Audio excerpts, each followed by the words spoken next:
কি করে বুঝবেন মৃত্যুটা ভালো হলো? এক নাম্বার আলামত আন-নুতকু বিশ-শাহাদা, মরার আগে আওয়াজ করে জিকির করে কেউ যদি পড়তে পারে লা ইলাহা ইল্লাল্লাহু মুহাম্মাদুর রাসূলুল্লাহ সাল্লাল্লাহু, এটা হচ্ছে আলামাতু হুসনিল খাতিমা। আপনার মৃত্যুটা যে ভালো মৃত্যু হয়েছে এটার আলামত। কি মৃত্যু? সবাই বলে ভালো মৃত্যু আমরা চাই কি চাই না? ভালো মৃত্যুর এক নম্বর আলামত কালিমা পড়ে যদি মরতে পারে। বিশ্বনবী বলেন মান কানা আখিরু কালামিহি লা ইলাহা ইল্লাল্লাহ, যে ব্যক্তির সর্বশেষ কথাটা হবে, বাক্যটা হবে লা ইলাহা ইল্লাল্লাহ, দাখালাল জান্নাহ, সে জান্নাতি হয়ে যাবে। সুবহানাল্লাহ পড়েন। এরপরে বিশ্বনবী বললেন আল মুমিনু ইয়ামুতু বিজাবি ইরকিল জাবিন, মুমিন যখন মারা যায় তার কপাল ঘেমে যায়। সুবহানাল্লাহ পড়েন। হাত ঘামে না, পা ঘামে না, মুমিনের কপাল ঘামে। সুবহানাল্লাহ।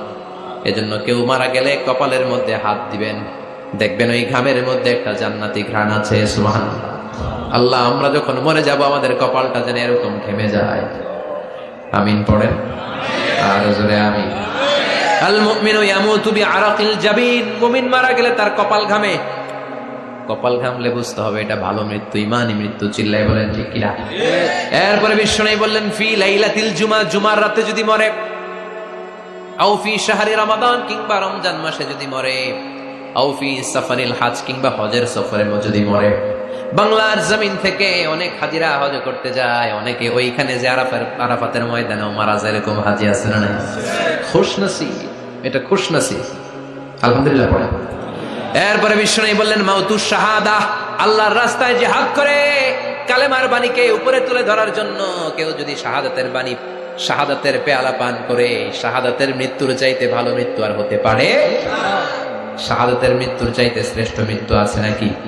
কথা বলেন। আমরা শহীদ হতে চাই কি চাই না?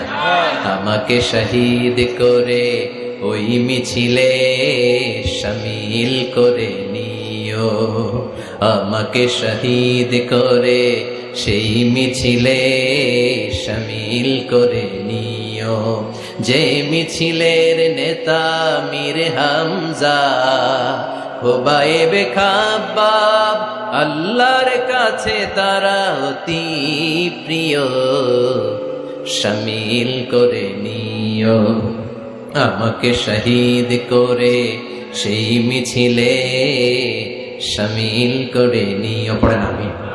শাহাদাতের তামান্না যেই মুমিনের অন্তর নাই, অন্তরের ভেতরে নাই, ওই লোক কি মুমিন হতে পারে নাকি?